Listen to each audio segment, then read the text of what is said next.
That's not just the sound of that first sip of Morning Joe. It's the sound of someone shopping for a car on Carvana from the comfort of home. That's a good blend. It's time to take it easy, like answering some easy questions to get pre-qualified for a car in minutes. Talk about starting the morning right. Just like customizing your terms so your car fits your budget. Visit Carvana.com or download the app to experience car shopping the way it should be. Convenient, comfortable. Portions of the following program are pre-recorded. Talk of the Town on Super Talk 1270. Joining us today is Jim Silrum with the Tech Ranch. And Jim, I want to talk a little bit about a different vein of things going on this week. There's been a lot of upheaval in the Google world. Now, some employees getting fired from Google because of some protesting over Israel. So politics playing into the tech world now. But what got lost in a little bit of the story was they were protesting also about their work environment. And I that caught me a little off guard. I'm like, wait a minute, you work at Google where half your day is a break and they encourage you to go play pinball in the break room, which it's open space at Google. So the whole place is kind of a break room. I'm like, it got me thinking about the atmosphere around a workspace in the tech world versus the world you and I and most people come from. They're very different. Probably so. I've never worked at Google nor been in their facilities, so I don't know what their work life is like. But I know the situations that I've run before have not been loose and freewheeling. It's your nose to the grindstone pretty much all the time. Well, and you spent a lot of time in state government, Secretary of State's office. And yeah, let's not bash me for that. I wouldn't bash you for that, but you didn't have a pinball machine or a foosball table in the break room up at the Capitol, did you? We didn't have a break room. That's what I thought. State government was running pretty hard, but that's not the world that these folks come from or people that are in the tech sector come from. It's a little different world. Very much so. I wonder if it's meant to enhance creativity. I don't know that. I can't swear to that, but it's definitely a different environment than what I've been used to. Now, a lot of people deal with carpal tunnel syndrome because they're typing at their keyboard all day, where some of those folks deal with carpal tunnel syndrome from trying to get their wrist and that shot just right with the foosball table. That or pinball. I'd like to suffer from carpal tunnel syndrome from playing pinball too much. I would have been a millionaire back in college. Okay, well, I want to talk about this though. Is just and granted, you brought up the creative side of stuff, but that atmosphere that comes from workspaces and what technology is doing, because technology is changing what workspaces are. Great example. I'm going to pick on you in state government for a little bit, coming from the Secretary of State's office. Secretary of State's office, towards the end of your tenure before retiring, was going through a metamorphosis. You guys were really changing over to being a digital platform online, streamlining things, getting away from the paper files, if you will. Technology played a big role in that. Huge. We had to, because the legislature didn't have the funds to allocate for extra human resources. So I had to figure out ways to get the job done without the human resources that would be necessary to stay in paper. And our customers loved it too, because they could interface with us in state government without having to call somebody on the phone or send something through the mail. They loved it. So what does it mean actually walk us through the process of trying to identify what technology and going through the IT process, because before you go down the road, you have to identify where the need is and what you want to do with that technology. That's a big space. So a lot of that work gets done on the front side, doesn't it? It absolutely does. And For me, it involved a lot of time conversing with what we called our customers, the people of North Dakota who, the businesses, the organizations that needed to interface with us on a daily basis. I questioned them an awful lot, saying, "What do you want? What do you need to do this?" But then what made it difficult, Steve, was that Secretary of State, there's only 50 of them in the United States. And so there isn't a whole lot of market out there to create a software that works for Secretary of State's offices, because there just isn't the market. And the fact that state laws vary all across the country means that even if they could, there would be 50 variations of the same thing. So we had to work through what could we provide to the customer based on what they were wanting with what existed out there in the network, the platforms that were available, and go from there. It's to my knowledge, it's still being worked on today. But Kind of a work in progress. Isn't technology always a work in progress? Absolutely. And you bring up a great point, because with the Secretary of State's office, you're working in a couple different spaces, most notably the private sector with business and the public sector in state government. That's got to bring up its own challenges right there.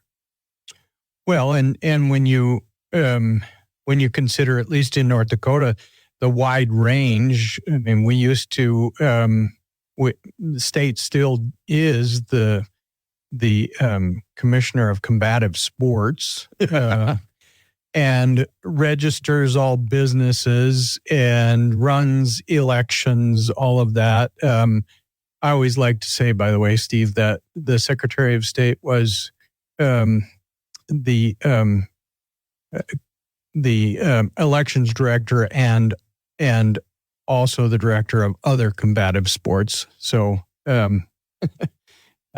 because elections has become kind of a combative sports these days, but even there, technology was hugely at play in the space of elections. And that's sometimes a great thing for some people, and sometimes not. So when you're going back and forth from the private sector and business and addressing the needs and juggling that with the state government office and state government, you're looking at a lot of different layers and navigating back and forth. In a lot of cases, I'm guessing it's like, oh, here's the form, fill it out, check the boxes, boom, done.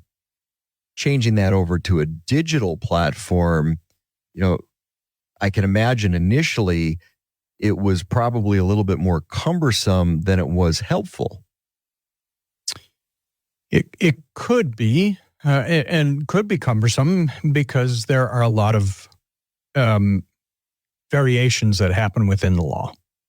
You're tuned to the Tech Ranch. We're talking with Jim Silrum, former Secretary of State's office. This is the Tech Ranch.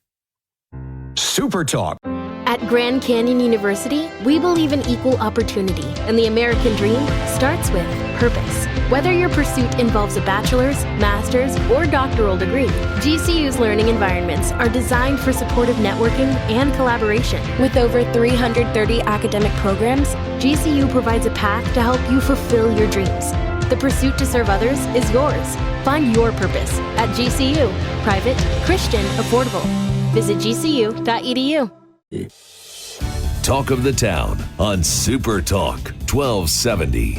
So, Jim, when you're looking at vetting different upgrades for technical stuff, for IT, for software, how much of that fell back onto the office trying to identify what, the Secretary of State's office, trying to identify what was needed versus, oh, hey, there's some software out there and it can do all this, but is it what we need right now? Walk us through the process of trying to identify what the needs for the office were to get away from the paper world. Well, 100% it fell back on the office, but it was our responsibility to once again, find out what our customers needed, what they wanted. They were looking for 24/7 access without having to necessarily talk to a human. They were wanting the software to be intuitive so that they could walk through it without too much difficulty. And that was cumbersome, Steve, because of the fact that there's a lot of if-thens in state law.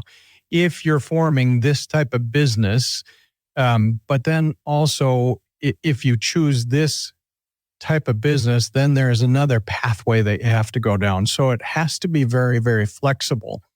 And we eventually chose a software that could be, many of the interfaces could be created by Secretary of State staff. We didn't always have to go back to the vendor to do that. That was huge in that because of how oftentimes laws can change to add a new business requirement, add a new functionality, that sort of thing. So we always had to be cognizant that we're building this for now, but it has to be flexible for the future. And we're not always going to be given a large appropriation to get another software system built. So switching over from paper to IT, to the technology side of things, how much buy-in or the process going through the legislature, getting the funding for something like that? Because for many, many years, I had talked to a lot of legislators that were like, okay, the Secretary of State's office needs to be more nimble. They need the tools to be able to do that. Was that a heavy lift trying to manage or get through that process? Because the other thing working with state government or any government is there's an elongated timeline that you got to go through a budgeting process, and there's so many different pieces before you can get to where you need to be. Was there any pushback or much pushback on the dollars that it takes for that initial investment? Absolutely, Steve. There was big pushback because there were some legislators who wanted the state to remain in paper. Just leave it at that and let it go. And there were others that said, no, we need to have better services that involve technology. Then in terms of the customer themselves, for years we had been hearing from our customers, we need online options. But the day we launched online options, the exact reverse came up is, where's my paper? and so it was, as one of those things, damned if you do, damned if you don't, but you muddle through, and I think we have a better situation today. So it's all comes back to customer service and being able to provide the best service for the customer. And in your case with the Secretary of State's office, how difficult was it identifying the customer? Because you've got people that are starting up businesses, you've got people that are shifting businesses over. A lot of people walk through your doors and had the questions like, hey, I want to start a business, but what kind of business should I start? Well, and that was a difficult challenge because that's a legal question, not a Secretary of State's question. Secretary of State question. But you get the question all the time. Of course we did. And we would have to create resources that would say, well, if you're doing this, and this entity type might be better for you, or this type, this and this. But then we always had to make clear that we were not giving legal advice, and neither could the software that we were building give legal advice. That sometimes frustrated our customers, but it frustrated them in the paper world too. So things didn't really change that much. That aspect of the technology just didn't change by the nature of it. No. And but nowadays you can just go, you can ask your AI. It's like, what kind of business should I start? And if you want to completely trust your AI, go for it. I know an awful lot of attorneys who would say, I think that would be an unwise situation. Yeah. A lot of accountants might say that too. Well, you can even have AI do your stock portfolio now, but I don't know if I would trust that. Yeah. Okay, so when you're looking at the Secretary of State's office and upgrading, and you mentioned it's still a work in progress, and trying to pick the right software to make sure that you can keep adding modules, you can keep improving, it can keep evolving as the needs of the state dictate. That was very important in that thought process as well. Huge. There was almost nothing more important, because those software systems are incredibly expensive to be purpose built for a single office. And the other thing to remember was, how could we invest in a platform that could not only be used by the Secretary of State in North Dakota, but could it also be used by other agencies? Because there are a number of agencies that take in filings, and could they transfer over into that too? I think that day is coming yet. I think one day the legislature will really understand that investments need to be for that, because you and I, as taxpayers of North Dakota or citizens of North Dakota, we don't think of state government as a bunch of different agencies. We think of it as one entity. And we don't understand why the Secretary of State has nothing to do with the Attorney General, or nothing to do with, operations-wise with the tax department or other agencies like that. But so in the case of state government, there's a lot of overlap, though. So huge. It's almost like there's a baseline, and each agency goes off of that baseline, because it all comes back to the legislature and the budgets and everything along those lines. So it's some fascinating stuff. We're talking with Jim Silrum, former Secretary of State's office in North Dakota, and they went through a software upgrade, actually just getting into the technology side of things, going from a paper-based system that had been around forever. Mm-hmm. And it's funny, the old Secretary of State, he had stacks and stacks and stacks of files on his desk, but if you asked him for something, he knew exactly where it was in those stacks. So that was kind of the cool nuance of a former Secretary of State. Right. America.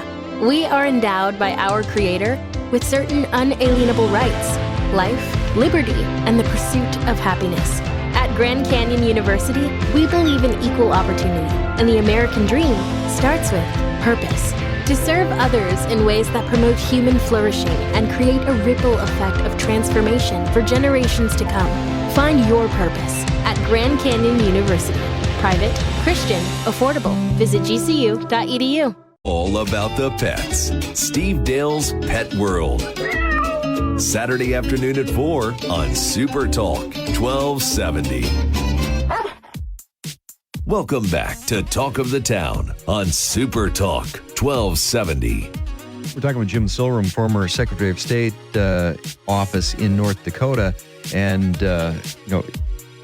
one of the things I was saying was our previous Secretary of State had an interesting filing system. He was eyes on, hands on for everything, going from a paper system to a technology-based system for storing all this. And, the one thing with Al Jaeger, it was kind of cool, is he had these stacks and stacks and stacks of files and folders on his desk. But if you asked him for something, he knew exactly where it was in that stack. He certainly did. Well, one of the things I don't think people really know and appreciate is that when I left office there, the Secretary of State's office in North Dakota was probably one of the most advanced technologically of all secretaries of state across the country. Other states were hoping to get where we were, and I think that continues today. How much cross collaboration? Because you mentioned it's like, okay, you're one of 50 with that office, and software companies aren't in the business necessarily, or it's very expensive to do one-offs for software. So when you're going through and finding the technology to mesh into the office, it's not like you could go to a state down the road and go, hey, what are you guys doing? That really wasn't the case. Did you lean on some of the pieces here, there, over there, or did you just start from scratch? Well, actually, Steve, we we collaborated as states all the time. As a matter of fact, I collaborated all over the world because I was a member of an association called the International Association of Commercial Administrators. So every year I would get together with people from all over the world who did commercial filings. And we would pick each other's brains about what it is they're doing for this and that. And that was incredibly helpful. You can't do any of this without bouncing things off of other people. So when you're looking at the United States, and again, one of 50 with the Secretary of State's office in the United States, and there's only 50 of them, then what did that look like? Because you mentioned with your association, you had input and were able to pick brains from around the globe. Where did the United States, from a technology perspective, lay with other similar offices to the Secretary of State's office in other spaces? Was the United States ahead, behind, on par with some of the technology that was out there? I think that's an interesting question, Steve, because one of the things that I found is most fascinating is those countries that were quickest to go to the mobile platforms, to your cell phones and tablets, were those that were generally thought of as third world countries because they didn't really have a computer phase. They didn't have a desktop phase that they had to go through. So they went straight to the mobile environment and didn't necessarily go to the computer hardware sort of thing. So that was fascinating to know that those third world countries were ahead of us in a lot of ways for that. And a lot of that with being mobile, it precipitated the app side of things. And where we've gone, you didn't see a lot of apps on a laptop, or a desktop computer, but now with your mobile device, everything's gone to apps. You can do a lot of work and a lot of business on an app on your phone. There's that, or also a big wave was the web responsive software that matches or fits to the device you're using. That was huge and a critical part for all of us creating the software that our customers needed, because we didn't know if they were going to be using a computer, a laptop, a cell phone, or a tablet. One of our big customers would be those people that wanted to view feedlots to determine what the value of the cattle would be for in terms of loans in the Uniform Commercial Code world, and they're not going to be dragging a computer around with them. They're going to be on their tablet or their cell phone. It just had to be mobile. For all of the things we were doing. So let's fast forward now, and where your department was while you were with the Secretary of State's office, to how that's teed up for the future.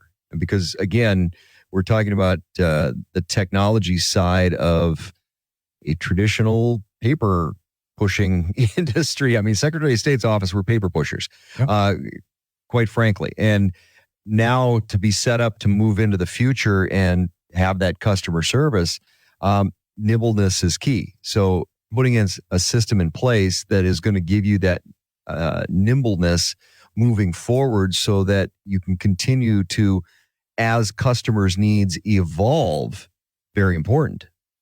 Absolutely, Steve. But I think where state government really needs to go is follow the customer's understanding that state government is one thing, and a lot of redundancies can be done away with if there are integrated applications. And that's the technology side. Technology can come in and get rid of redundancy.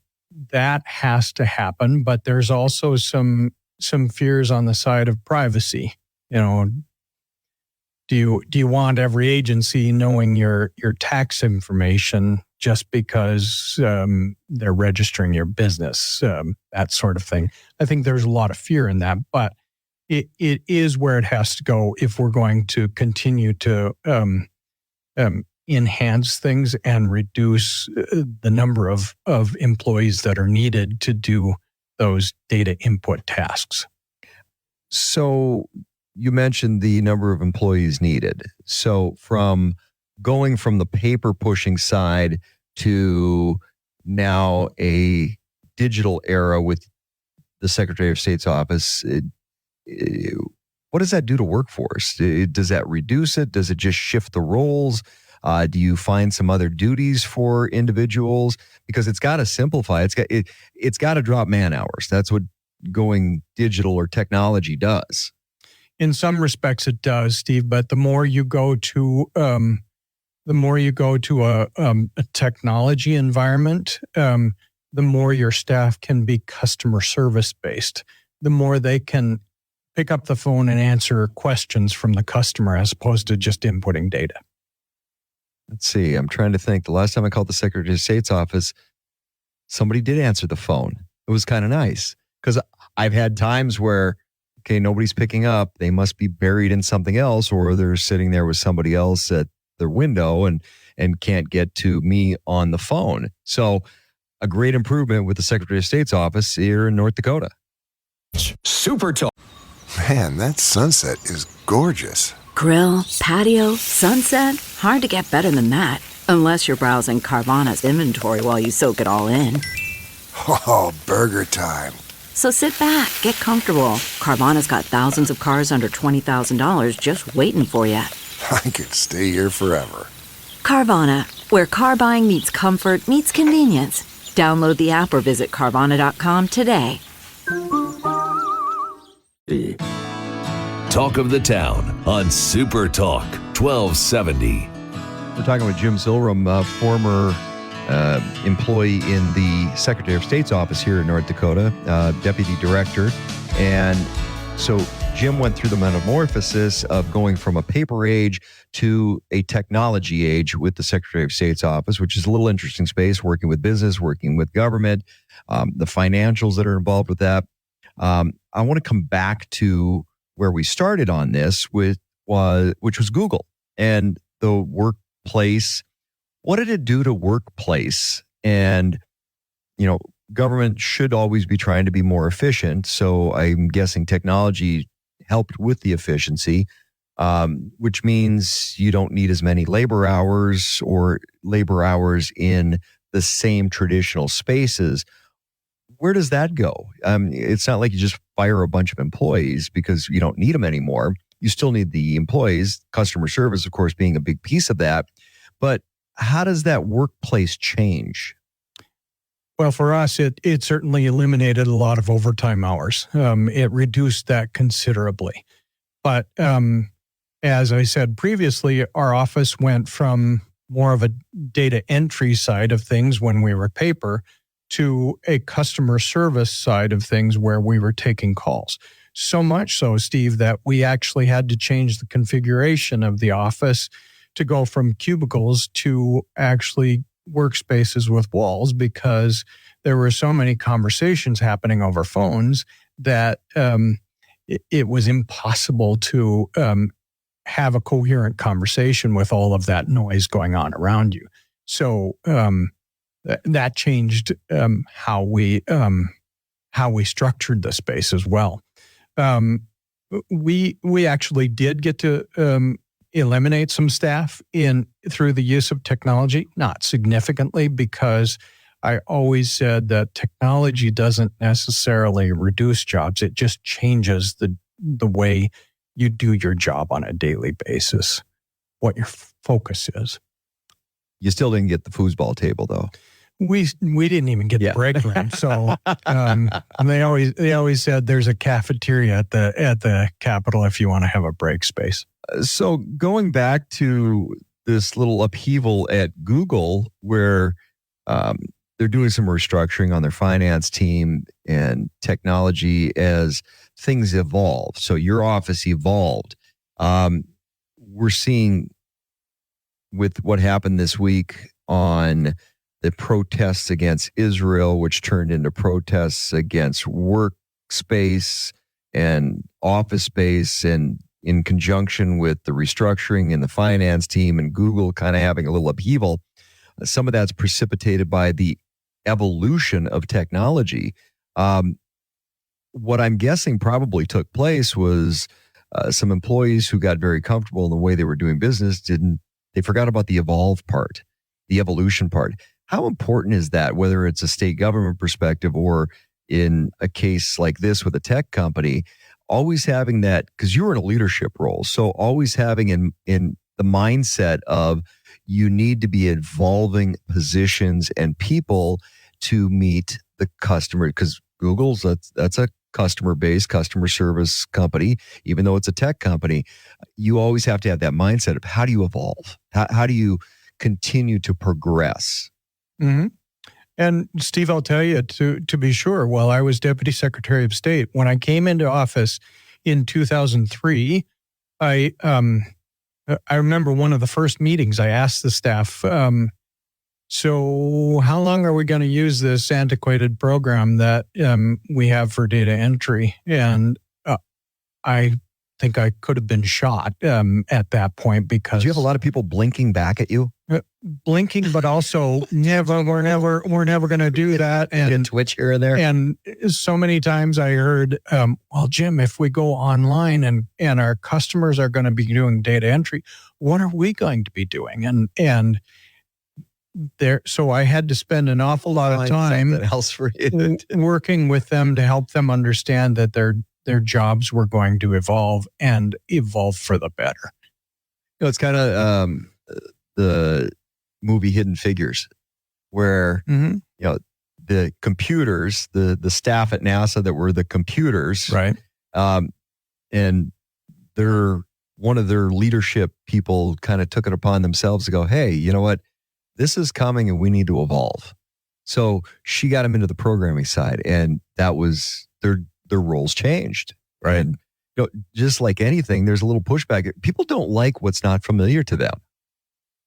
None of us do. Some of us adapt to it quicker, but none of us really can say that I want change and I want change now.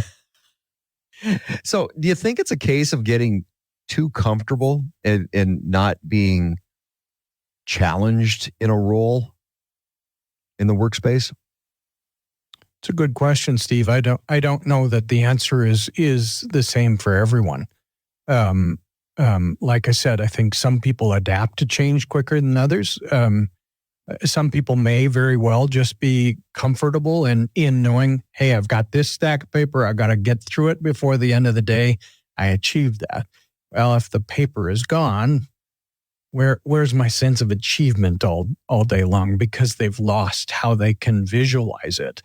But others want to see how their paper stacks can go away, how they can have a whole different avenue of accomplishment. And that's where a big role of technology comes in. It's not a question of taking away workforce. It's a case of either shifting what that workforce does, or in a lot of cases, shifting what that workforce is capable of. Absolutely. So if you're able to grow an employee in a different direction because now technology stepped in and helped aid that process, so that's a win for one. And now you're challenging that employee to a certain degree, which is going to help them grow in the long term. So, because what we're seeing right now in a lot of cases is the two buzzwords right now are workforce retention and workforce recruitment. And there's a balancing act between the two. I mean, yeah, it's always good to get new employees because everybody's looking for new employees, but how do you keep the ones you've got? Well, that's true. But there's also, I used to consider it a wonderful thing when an employee of ours would essentially grow and be able to move on to greater and better things. That was a badge of honor. Well, and that's part of a leadership style. You know, you're trying to empower people and help them improve themselves. And then, well, my style is get out of the way and let them do their jobs after making sure that they have all the tools they need. But that's a space that technologies really come in and has made a difference in a lot of those workplace experiences.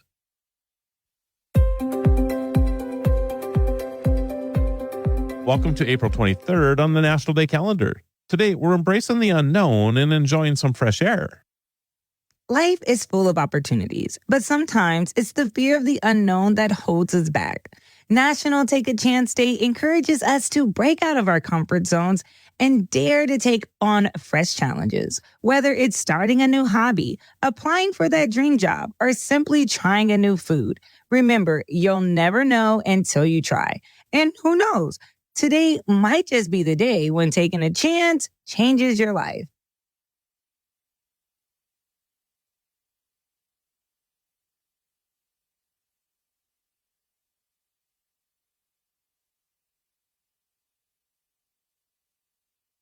Wow, let's see. What can I take a chance on today?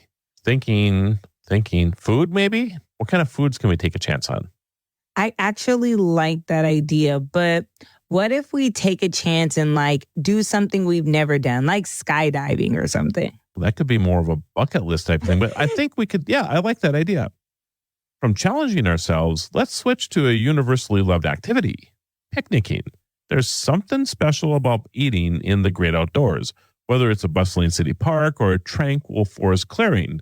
National Picnic Day celebrates this simple pleasure. So pack your favorite snacks, grab a blanket, and head outside to enjoy a meal with Mother Nature.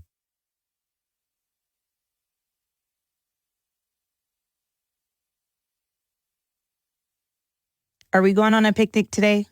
Well, we could combine the two, right? Take a chance and picnic. So this is where the food and things come in.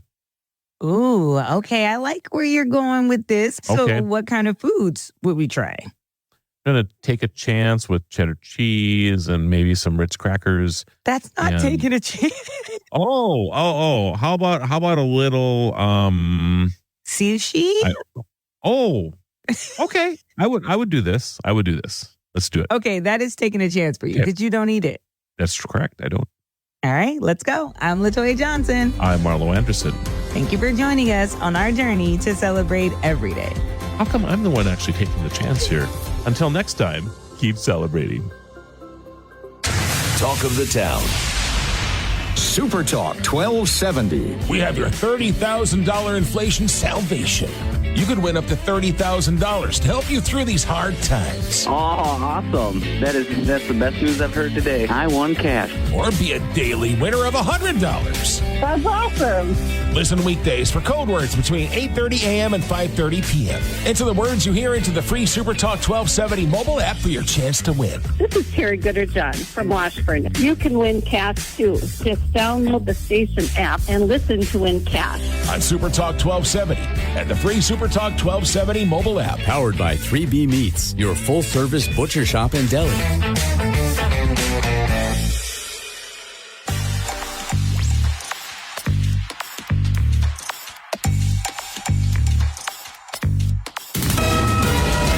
KLXX Mandan Bismarck, a Town Square media station, broadcasting from the View Community Credit Union studio. Yeah.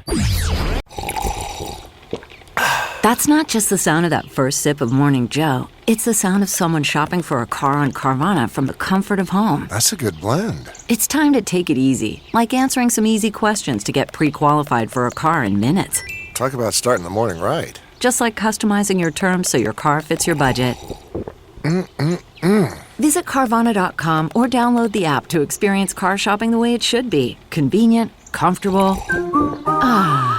News, talk, and sports for Bismarck Mandan. Super Talk 1270. Portions of the following program are pre-recorded. Welcome back to Talk of the Town on Super Talk 1270. You're tuned to the Tech Ranch. I'm Steve Bakken, Jim Silverman in with us today. And, I came across this interesting article, Jim. Tech workers apparently want cash, not stock. So tech companies are scaling back on equity awards to employees because in the face of inflation, volatile share prices, worry about the direction of markets and the economy, workers increasingly want cash. So this week, Amazon became the latest company to de-emphasize equity compensation following similar moves by Spotify and Tesla. Now, a lot of the employees of the e-commerce giant will now be able to convert a quarter of next year's stock award to regular cash pay instead. The information reports that some of the employees will gladly take more equity compensation. And so over the last 12 months, this has kind of been a trend where employees are wanting cash. And, as a former mayor of a city, one of the things that we had to figure out was shifting the paradigm about benefits packages. So when you're talking about workforce, this is a trend that's been here for a while now, and it continues to grow. It's like, stop paying me the full boat benefit package that is traditional in the workplace. I'd rather get paid cash. Let me play with my own money. What's your take on that? My take, Steve, is I wish more that I had been more understanding of compound interest than I was as a kid. Don't we all? And Warren Buffett seems to understood it really well a long time ago, as well as many others. And now being 62 years old, I say, gee, if I had only done this when I was young. But when you're young, you don't always think of the future. You oftentimes think of the now.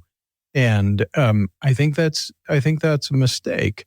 And I recently have been listening to a book written by a friend of mine named Bruce Jovic from Grand Forks, who as well.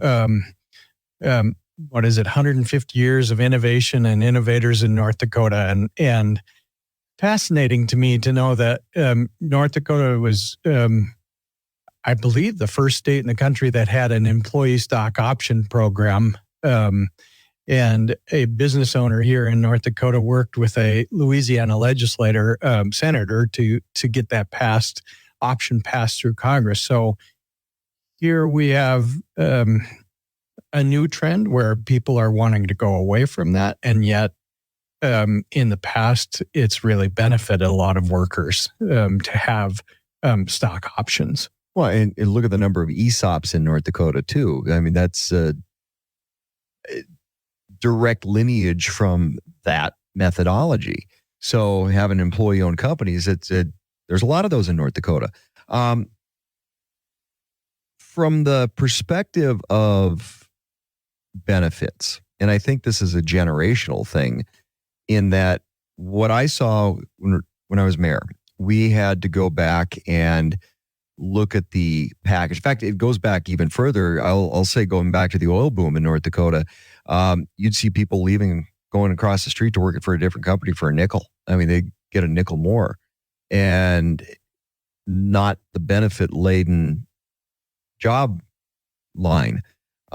So you were seeing people that would leave for the dollars. We saw firsthand, we were competing with the state of North Dakota for employees. We were competing with the county, Burley County, the county that Bismarck was in, for employees. So there was some competition there, but it really came to light with law enforcement because there was a shortage of law enforcement officers, and the community was going through and training up and paying for the training, getting these officers ready for line duty, and then they were being poached by other departments in other cities because they were going to, you're not going to get the benefit package, but we're going to pay you more cash.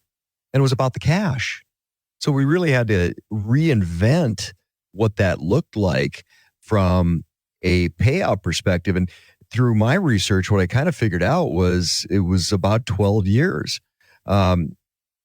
A lot of younger people have this concept that, okay, I'm just going to job hop every 2 or 3 years until I figure out what I want to do. So they're not interested in the benefit package. They could care about getting vested. The tipping point seemed to be about 12 years, where after 12 years you had an employee, then they cared about the benefit package. Then they were vested with the company. what have you seen out in the workplace and just from a 30,000 foot view? Is that a trend you probably see continuing? Yes, I think so. But because it's really played out in the tech sector. In my experience, what I did was with valuable employees that were offered enticements to go elsewhere, I would take the time to sit down with them and say, let's really compare apples to apples here, and not just look and say, okay, you're being offered more money over there, but in the long run, how much less money are you going to be receiving?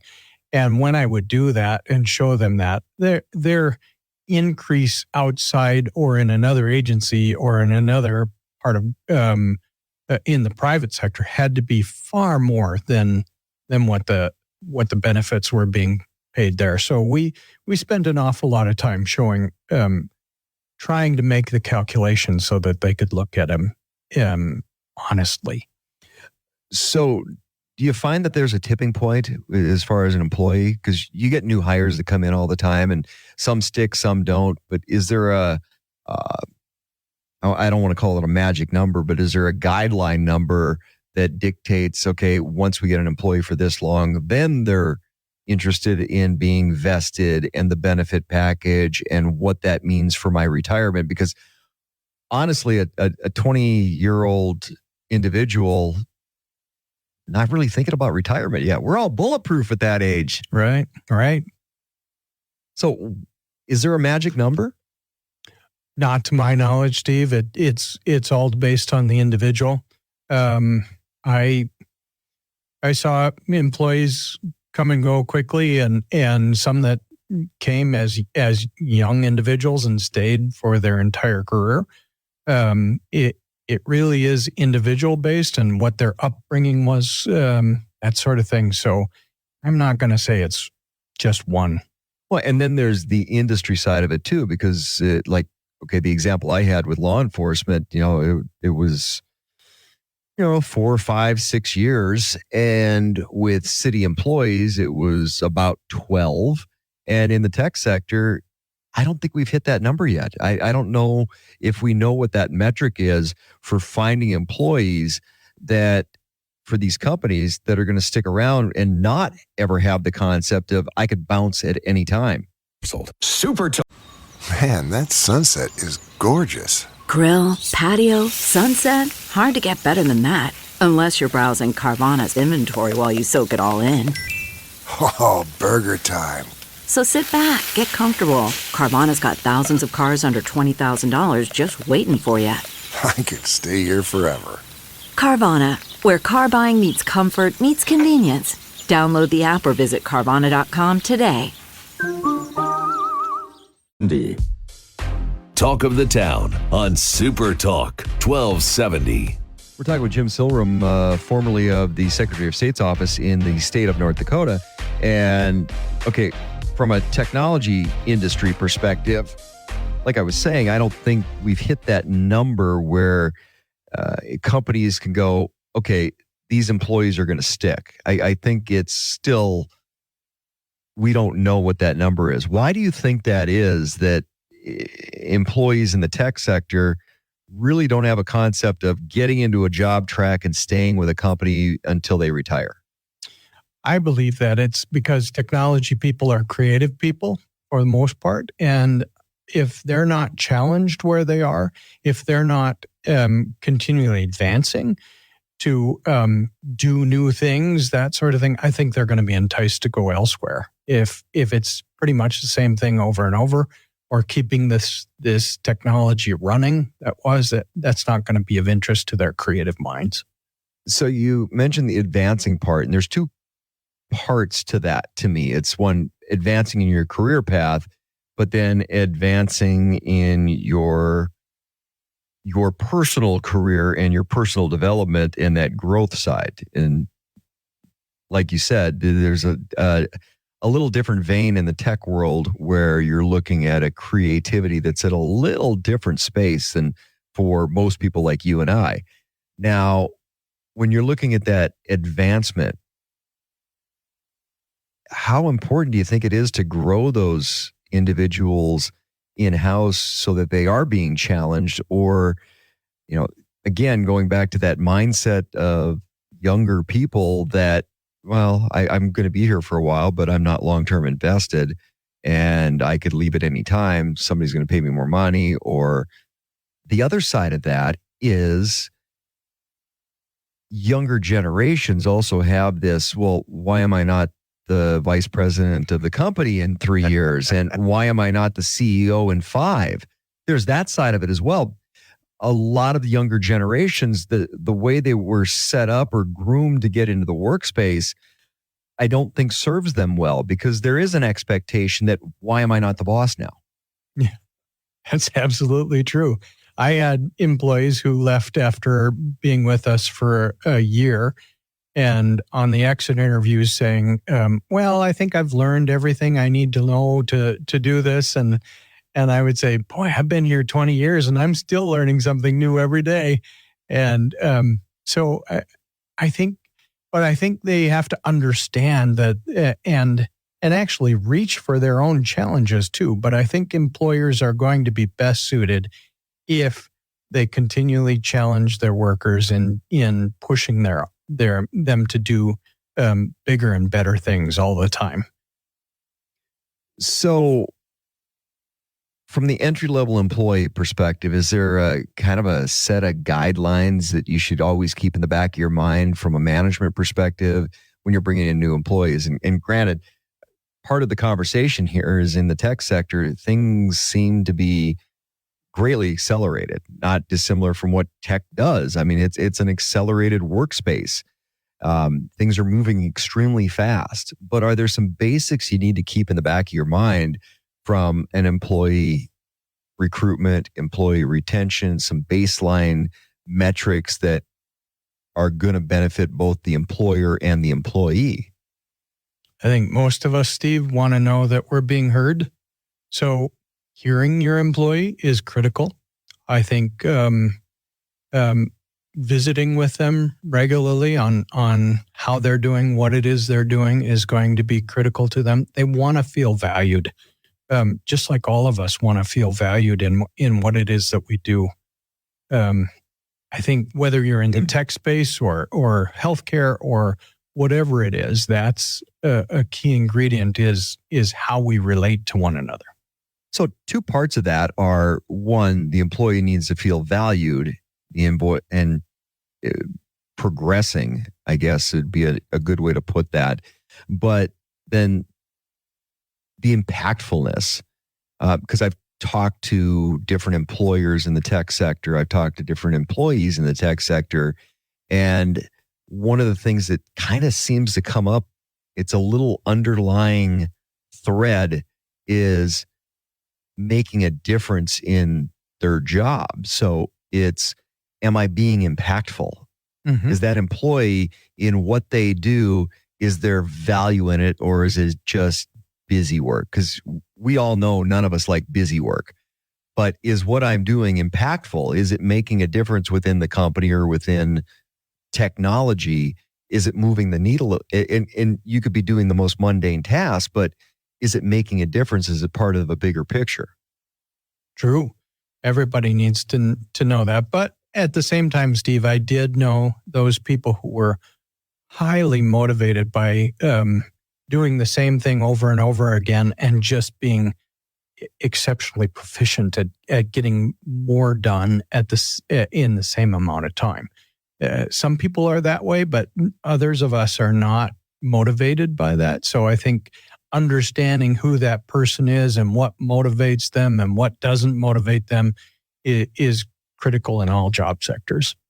So whether you're in the tech sector or not, that comes back to management. What are some of the failings that you see in management when it comes to trying to manage a new workforce? Because you go back 20 years and the workforce that you and I were in our prime in is very different from the workforce today. Mm-hmm. Mm-hmm. Well, no one likes to be micromanaged, especially on simple tasks. So the more you can say, here's your work. Let me know if you have any questions. And and then touch base with them regularly to see how things are going. Observe what they're doing to make sure that they're not varying off the path, from where you want them to be or need them to be because of what the job is. But that involves, again, an interaction with the other human being, and treating them like another human being, not just an employee. So we talk a little bit about the evolving of the workforce. What about the evolving of management? Because, okay, I've been with this company for 3 years. Why am I not a VP? Because there is a VP. How much work has to go into management understanding that mindset of that younger employee? For me, it was everything. It didn't come simply. It was something that had to be done to help them find their ways to achieve, even if that meant using their skills somewhere else. So as we're talking about the evolution of workforce in younger generations, there's also an evolution that needs to take place in management, and it depends on where that management is in their career path. Absolutely. Grand Canyon University, an affordable private Christian university, is one of the largest and fastest growing universities in the country, offering more than 270 programs online. In addition to federal grants and aid, GCU's online students received nearly $130 million in institutional scholarships in 2022. Find your purpose at Grand Canyon University. Private, Christian, affordable. Visit gcu.edu/myoffer to see the scholarships you may qualify for. To Talk of the Town on Super Talk 1270. Interesting article I came across this week. Meta, formerly Facebook, wants its VR tech in schools. We're talking about Jim Silrum, former Deputy Secretary of State in the state of North Dakota. So the company wants teachers to trade their dusty textbooks, that's their quote, their dusty textbooks for immersive experiences via its Quest virtual reality headsets. Nick Clegg, the company's president of global affairs, tells Axios that to this end, Meta announced it will debut a suite of education apps for students 13 and older before this fall semester. The new and yet unnamed education product was created in response to demand from educators, leading to features such as the ability for teachers to manage multiple devices at once. In 2021, researchers poured over 85 studies on VR's effects on children and teens. Findings remain contradictory, especially for the psychological and psychosocial domain, they concluded, but added that the results when adhering to time limits and other recommendations were reassuring, quote unquote. I'm not sure I'm putting reassuring in a positive light in this article, but there are also concerns about the need to disinfect devices between students and often challenging repair process when headsets are damaged because, well, they're kids. They're going to be hard on them, so they don't hold up. This brings up a couple interesting questions. So we all talk about getting technology into education, into the schools, but we're dealing with a teacher shortage right now. And part of the reason is educators don't get to educate. They're more babysitting. Do you view this as a positive or a negative? Because I see it going a couple different directions. If you're bringing that video game mentality from home even more into the classroom, are you putting teachers in a more vulnerable position where they're not teaching, they're more babysitting? Versus are you just bringing that technology in with something that kids are familiar with, so you're bringing more familiarity into the classroom? I mean, there's a couple different ways to look at this. There certainly is. Your first question was, is this good or is it not, as I understood your question there. And I think education tools are always valuable, but they can also be not valuable or even harmful when they're overused. We know for a fact that it's kind of like back in the day when you had a substitute teacher and you watch videos and movies and things all day long, and you didn't get a lot of learning done. No, but you were in the classroom, and I guess that's all that mattered. Well, that's theory. True. Yeah, somebody was watching over you. The substitute teacher was a babysitter at that time. Yes, and in many cases when I was growing up. But my point is that I think a tool like this can be useful for certain learners because we all have different learning types. Some learn from group situations, some learn better individually. So maybe this is going to help an individual in an isolated situation learn a subject better because they're interacting that way. But if the whole class is forced to do it that way and only learn that way, it's probably not going to work for everybody, and therefore it's not going to be considered great technology. But it is a useful tool. As a tool, my wife works in the school district, and she works with special needs children. So there's been a lot of studies and work out there with the VR experience that has really enhanced the educational opportunities for children with special needs. So I know exactly what you're thinking about and where you're going with some of these enhanced educational opportunities. But the question I always come back to, because I see the numbers of teachers not staying in education or teachers that have been in education a long time and want to get out because they don't get to teach anymore. Do you view this as an opportunity to attract more younger teachers into the education system, or is this going to push some older teachers out because of the technology and that's not the way that they have always done things? Or is it somewhere in the middle? It's probably somewhere in the middle, but one of the things I applaud North Dakota on is in recent years is insisting that our kids, kindergarten through high school, have a solid understanding of technology because their lives are going to be impacted by it forever going forward. So why not teach them technology? And I think the more ways we can expose kids to that technology in helpful, useful situations, the better they're going to use technology outside of the classroom too.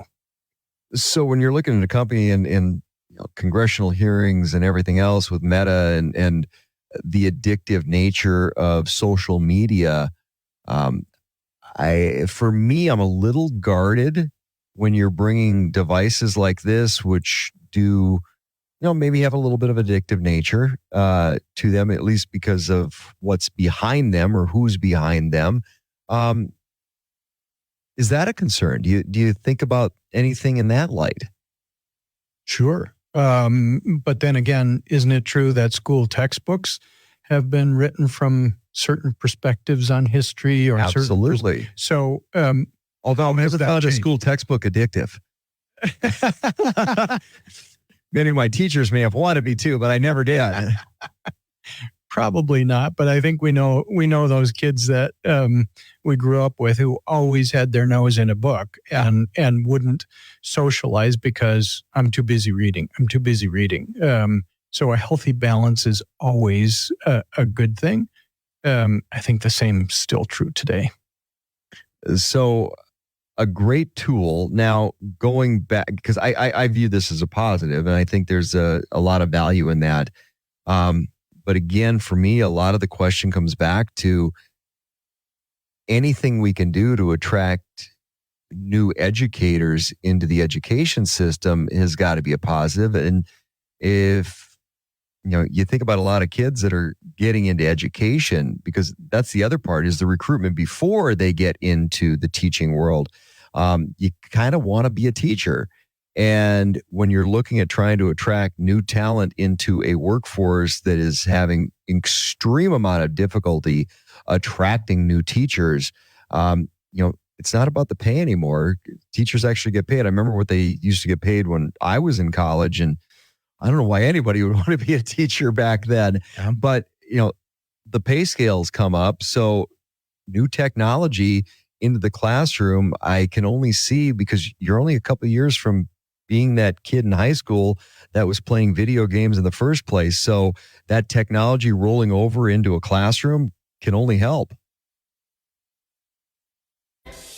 What's the easiest choice you can make? Window instead of middle seat? Picking a vendor who sends a great gift basket? Outsourcing business tasks you hate? What about selling with Shopify? Whether you're selling a little or a lot, Shopify helps you do your thing, however you cha-ching. Shopify is the global commerce platform that helps you sell at every stage of your business. From the launch your online shop stage to the first real-life store stage, all the way to the did we just hit 1 million orders stage. Shopify's there to help you grow. Whether you're selling scented soap or offering outdoor outfits, Shopify helps you sell. Wherever and whatever you're selling, Shopify's got you covered. Sign up for a $1 per month trial period at shopify.com/try. Go to shopify.com/try now to grow your business, no matter what stage you're in. Shopify.com/try.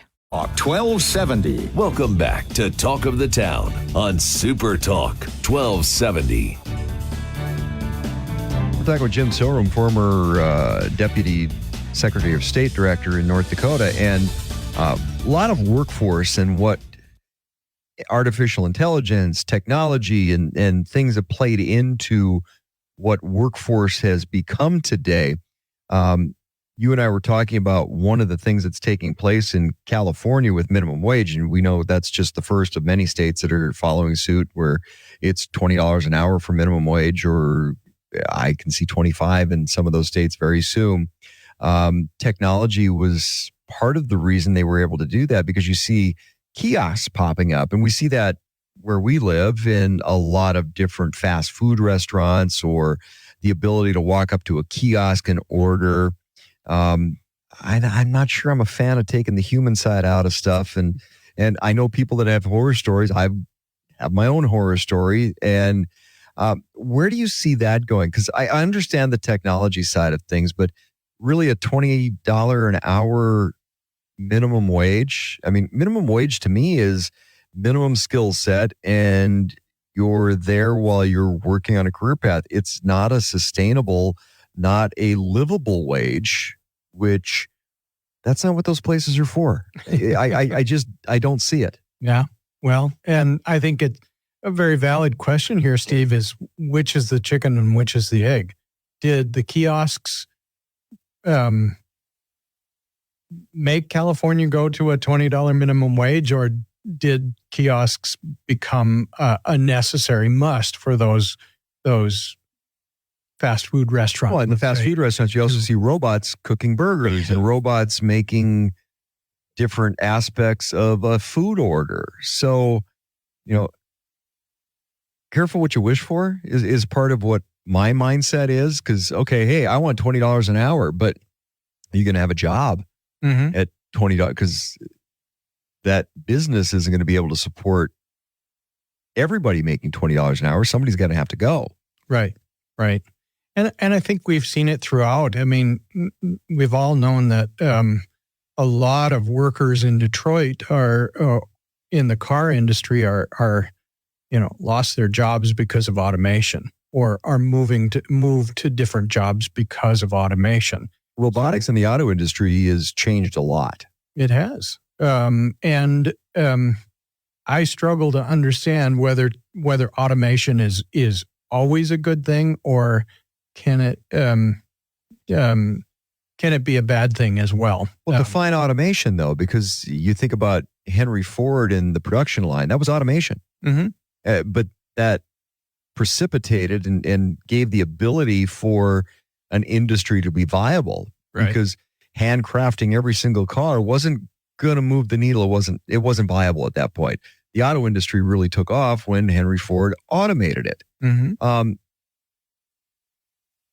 Can we go too far with automation? It's a great question. And I don't think anybody today knows the answer to that. I think automation could get rid of a lot of redundant jobs, or dangerous jobs, dangerous jobs, that sort of thing. But at the same time, those workers who depend on those need to somehow be motivated to evolve as well and increase their education to do something else. Is that always an easy thing to do? I'm not sure I can answer that. All right, going back to the $20 an hour minimum wage in California now, the ancillary side of that is you see a lot of the fast food restaurants that were all ready to go. I mean, they were teed up and nope, you're not going to order from somebody behind the counter. You're going to order at the kiosk, and it's not even an option anymore, which doesn't give a whole lot of flexibility in the menu. It's what you see is what you're going to get because that's how the computer system works or that's how the kiosk works. Do you want extra pickles? Well, not an option. But there's less flexibility. The unintended consequence of that is, okay, the fast food industry was able to automate a lot of things, but if you've got the little corner cafe and you don't have the ability to automate like that, but you can't afford paying $20 an hour,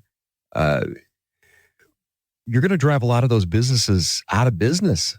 I agree 100%. It is going to drive businesses out unless they can find a way to evolve and adapt themselves, which is much harder to do when you're a mom and pop organization. I reference this a lot, especially with Marlowe, the movie Idiocracy. And it's like, oh, well, Taco Bell won the food wars. So everything's just going to be eventually Taco Bell because the automated world is going to limit options. It's like, and if the mom and pops and the corner restaurant and a lot of those go away, you know, your favorite steakhouse can't compete with the automated steakhouse down the street that is, how do you want that steak or how do you want that burger? And the robot's going to do it because they're not having to search for workforce or compete for workforce. Then I don't see that as a positive. Yeah. But on the other hand, though, Steve, maybe I see it as consistent. Maybe this is going to put more emphasis on the quality of service you receive from a mom and pop, the quality of food that you get there. Maybe that's how they can succeed, is people are willing to pay more to go there because they're going to get human interaction. They're going to get fresher made foods. Maybe. I would see if I were a mom and pop restaurant cafe owner and I had to be faced with that, I'd have to somehow move in that direction to say, you want to come here because our food and our service are going to be better. Well, and the customer service side of it, that's low-hanging fruit. That's easy. I see that not a problem. And I'll pay more for good service. I'll pay more for being pampered a little bit. I tip more for really good service. Which brings up another interesting point in a lot of businesses have gone to the tip's already on your bill. And I'm like, I don't like that. Although at some point, do you ever think you're going to have to tip a robot that maybe brings you out the food?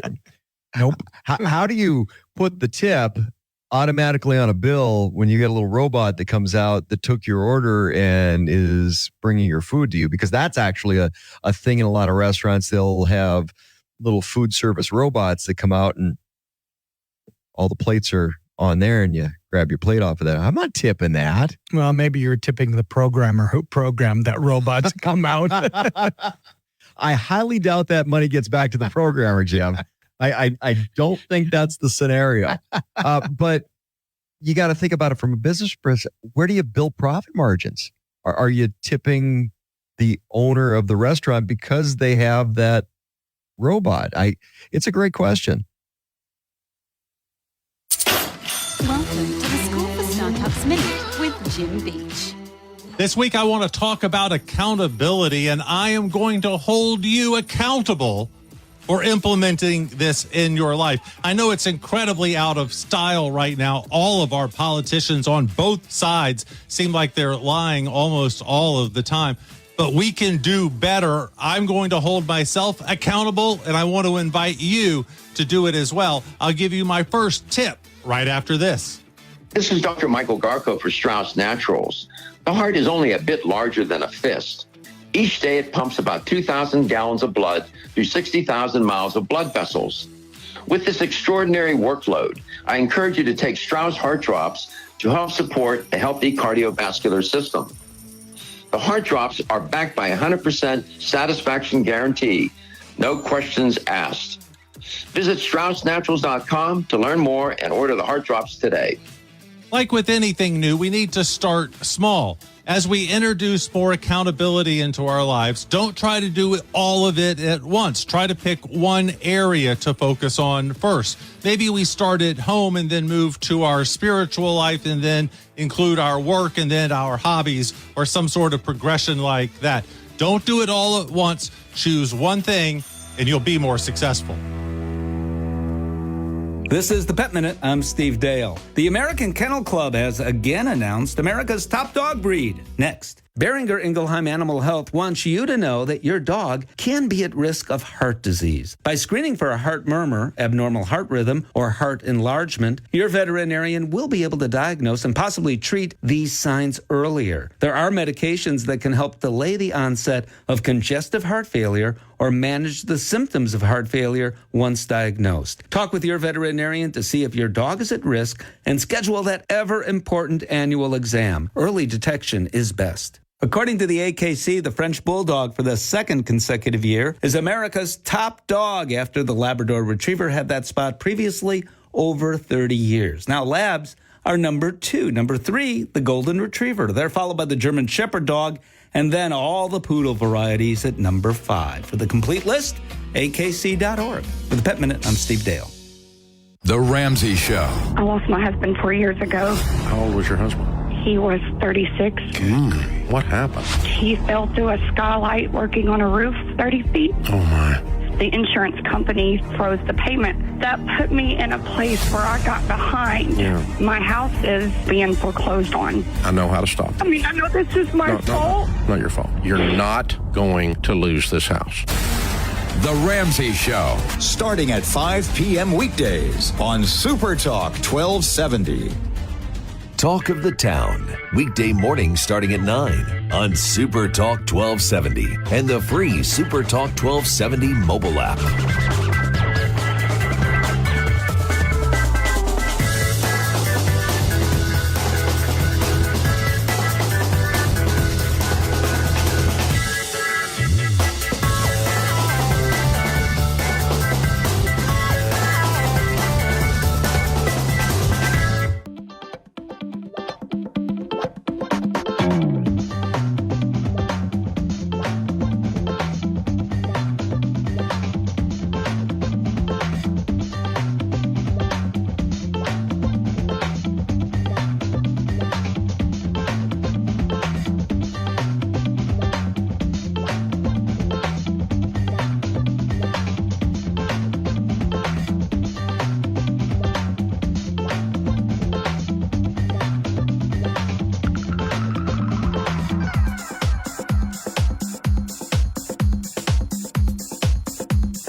KLXX Mandan, Bismarck, a Town Square media station, broadcasting from the View Community Credit Union studio.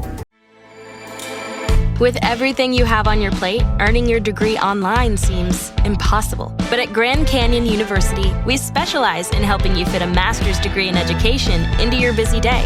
Your graduation team, led by your own GCU counselor, provides you with the personal support you need to succeed. Achieve your goals with a plan and team behind you. Find your purpose at Grand Canyon University. Visit gcu.edu.